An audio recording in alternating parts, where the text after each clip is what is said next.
искам нещо повече. Шейкера. Сара Маразов и Тихонов.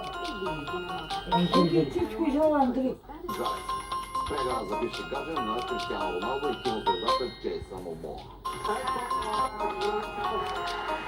Дали да не са втора сигурна сума? Какво давате вие? Но, когато отидеш на пазара и опиташ всичко, което зрее през този сезон, това променя нещата. Нали? Не и за мен.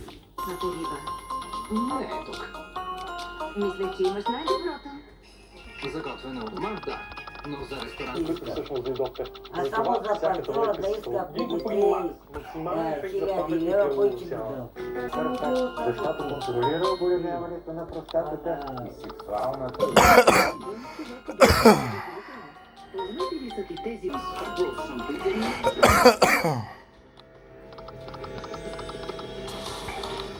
Добре дошли в света на